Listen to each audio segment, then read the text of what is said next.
Après avoir assuré sa permanence à la leadership du championnat espagnol après avoir battu le Real Valladolid 2-1 avec une remontée, Barcelone revient sur le terrain ce mardi pour jouer un autre match important, cependant. Cette fois ce sera pour la Ligue des Champions et l'adversaire sera l'Inter Milan, et nous sommes venus dans cette vidéo pour apporter quelques mauvaises nouvelles pour Barcelone concernant ce grand duel. Tout d'abord, je voudrais vous apporter une bonne nouvelle, qui malheureusement ne compense pas les mauvaises nouvelles, mais au moins c'est une bonne nouvelle, et il s'agit de notre attaquant Robert Lewandowski. Eh bien, on s'attendait à ce que Lewandowski revienne jouer uniquement lors du match contre le Real Madrid, cependant, le joueur a réussi à récupérer en un temps record, a été appelé pour le match contre l'Inter et a déjà voyagé en Italie avec le reste des joueurs de l'équipe. Lewandowski ne sera probablement pas titulaire et n'entrera en jeu qu'en seconde période, c'est néanmoins une excellente nouvelle de savoir qu'il pourra jouer. Quant à nos arrières latéraux Baldé et Koundé, il a malheureusement été confirmé que les deux joueurs ne joueront pas contre l'Inter.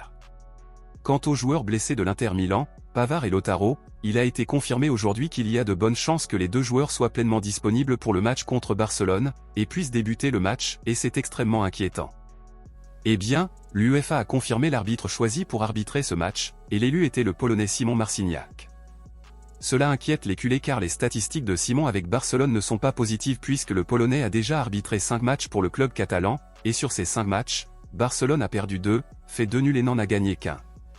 À l'heure actuelle, compte tenu des absences pour cause de blessures, l'UEFA considère l'Inter Milan comme le grand favori pour remporter ce duel, et de plus, le club italien est le favori car il jouera à domicile. Le match aller s'étant terminé sur un match nul 3-3, tout résultat avec un but d'écart déterminera le premier finaliste de la Ligue des Champions, et nous nous attendons à ce que ce soit Barcelone. Alors, compte tenu de cela, selon vous, qui va gagner ce grand duel, l'Inter Milan ou Barcelone? Quel est votre pronostic sur le score final de ce match? Laissez votre avis ici dans les commentaires et je veux voir qui aura raison. Rendez-vous dans la prochaine vidéo.